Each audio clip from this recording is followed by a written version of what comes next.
सुरा सम्पूर्णं कलशं रुधिराप्लुप्तमेव च दधानां हस्तपद्माभ्यां कुष्मांडा शुभदास्तु में। मां दुर्गा के इस चौथे स्वरूप का नाम कुष्मांडा है। मां दुर्गा का ये चौथा स्वरूप है जिसका नाम कुष्मांडा है। अपनी मंद हल्की हंसी द्वारा अंड अर्थात ब्रह्मांड को उत्पन्न करने के कारण इन्हें कुष्मांडा देवी के नाम से अभिहित किया गया है। जब सृष्टि का अस्तित्व नहीं था, चारों ओर अंधकार ही अंधकार था, तो इन्हीं देवी ने अपने इष्ट हस्त से इस धरती की, इस ब्रह्मांड की रचना की, अर्थात इस यूनिवर्स की रचना करी। नमस्कार श्रोताओं, मैं के भारद्वाज, अध्यक्ष माइका मंदिर तालाब, आपका इस चैनल में स्वागत करता हूं। इससे पहले कि हम मां भगवती के चौथे स्वरूप अर्थात कुष्मांडा स्वरूप के बारे में जानें, इनका क्या स्वरूप है, क्या रंग है, कैसे भक्ति होती है और क्या क्या फल मिलते हैं, आपसे अनुरोध है कि जिन्होंने अभी तक इस माई के मंदिर तालाब के चैनल को सब्सक्राइब नहीं किया है, कृपया इसे सब्सक्राइब करें, लाइक करें, शेयर करें और आइकन बटन को भी दबाएं ताकि हमारे मंदिर से आने वाली अपडेट्स आपको समय पर मिल सकें। सृष्टि की आदि स्वरूपा कुष्मांडा देवी है। यही आदि शक्ति है जिसका स्वरूप सभी प्राणी में व्यापक है। अब इसके बारे में जानेंगे कि ये कहां से उत्पत्ति हुई, अर्थात इनका कौन सा स्थान है। तो इनका स्थान सूर्य आभा मंडल में है। सूर्य आभा मंडल के अंदर अर्थात सूर्य लोक में केवल यही मां कुष्मांडा ही निवास कर सकती है, क्योंकि ये दिव्यमान और तेज वाली हैं। इनके तेज के समान और किसी में तेज नहीं है, अर्थात इनकी तेज की तुलना किसी और से नहीं की जा सकती। संसार की चारों दिशाएं इन्हीं के तेज से प्रकाशित है। कुष्मांडा मां का स्वरूप बड़ा ही सुंदर और अद्भुत है। मां कुष्मांडा की 8 भुजाएं हैं, इसलिए इन्हें अष्टभुजी माता के नाम से भी जाना जाता है। अर्थात इनके 8 हाथों में अस्त्र शस्त्र हैं, जैसे शंख, चक्र, गदा, त्रिशूल, अमृत कलश, धनुष, कमंडल और 8वें हाथ में जपमाला है, जो कि रिद्धियों और सिद्धियों को देने वाली है। संस्कृत में कुम्हड़े को कुष्मांड कहते हैं। मां को कुम्हड़े की बलि अति प्रिय है, इसलिए इस स्वरूप का नाम कुष्मांडा माता है।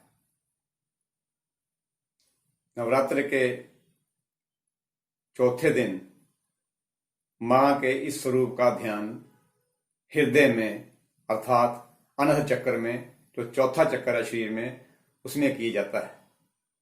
इस चक्र की 12 पंखुड़ियां हैं और इनका रंग माणिक लाल है।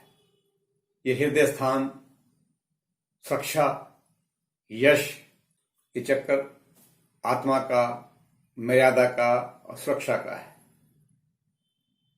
साधक को इस दिन मां कुष्मांडा का इस चौथे चक्कर में ध्यान करना चाहिए।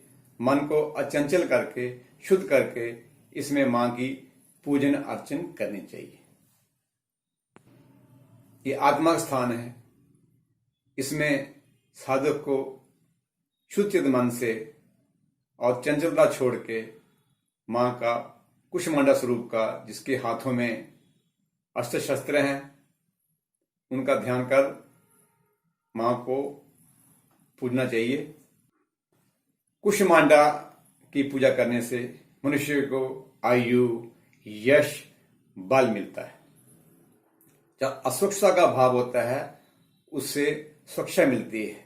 मां इतनी दयालु है कि साधक एक कदम मां की तरफ बढ़ता है तो मां उसे सुरक्षा देती है। अर्थात साधक जब हृदय में शुद्ध चित्त मन से माँ का ध्यान करता है, पूजन अर्चन करता है, तो उसको यश मिलता है, असुरक्षा की भावना मिटती है और हृदय सबल होता है, अर्थात हृदय की पुष्टि होती है, क्योंकि यह स्थान हृदय का और आत्मा का है।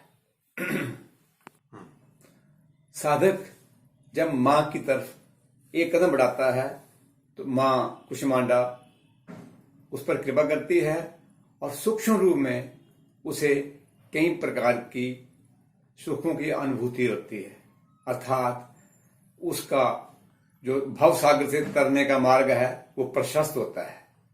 सहज में ही उसे इहलोक और पारलौकिक ज्ञान प्राप्त हो जाता है, अर्थात इस लोक से तरने के लिए ये मां का जहाज स्वरूप दृश्य है, अर्थात ये स्वरूप है। कुष्मांडा मां की हृदय में तपस्या करने से, ध्यान लगाने से आयु यश तो बढ़ता ही है, साथ आरोग्यता बढ़ती है। सच्चे मन से जब हृदय में साधक मां के शरणागत होता है तो वो आसानी से संसारिक आदि व्याधि में छुटकारा पाता है और इस भाव सागर से आसानी से छूट जाता है। अब हम इसके चतुर्थ जो चक्र है, अर्थात अनहद चक्र है, जिसमें मां का कुष्मांडा रूप है, इसका आध्यात्मिक और चिकित्सीय मेडिकल रूप से इसका विश्लेषण करेंगे। इसमें मां ने कहा आरोग्यता, तो हृदय में मन है और आत्मा का स्थान है। जब हमारा हृदय मन सबल होगा तो हम शरीर रूप में स्वस्थ रहेंगे। जब साधक शारीरिक रूप से स्वस्थ होगा तो उसका मानसिक विकास होगा और आध्यात्मिक उन्नति कर सकता है।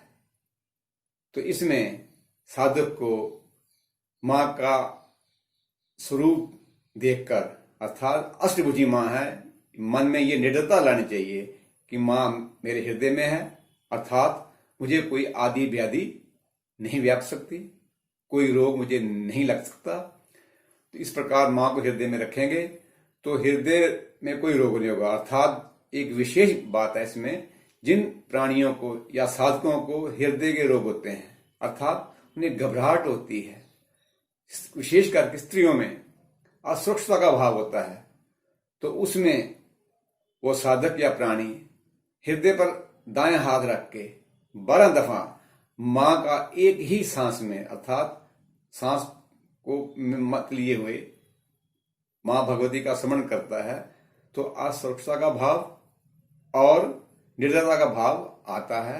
ऐसा चिकित्सीय इसका स्वरूप है।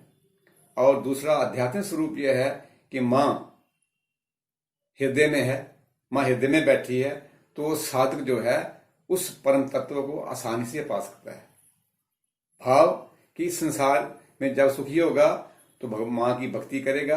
तो इसलिए साधकों को इस चौथे नवरात्रि में मां के इस कुष्मांड स्वरूप को हृदय में रख के सरलता से, निष्कपट भाव से, शरणागत होके ध्यान करना चाहिए। उससे उसे आदि व्याधि, शारीरिक मानसिक रोग नहीं होंगे।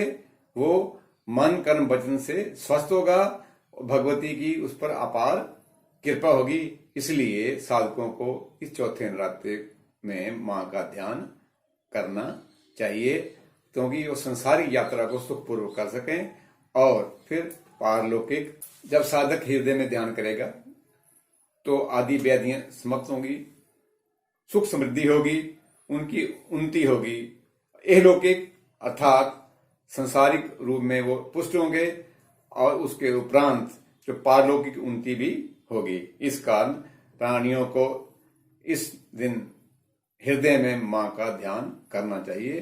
तो मां बड़ी दयालु है, अवश्य ही वो निरोगता से आशीर्वादित करेंगी, प्राणी निरोग रहेंगे, साधकों को किसी प्रकार की चिंता नहीं होगी और वो संसार में सुख, इहलोक में सुख पाएंगे।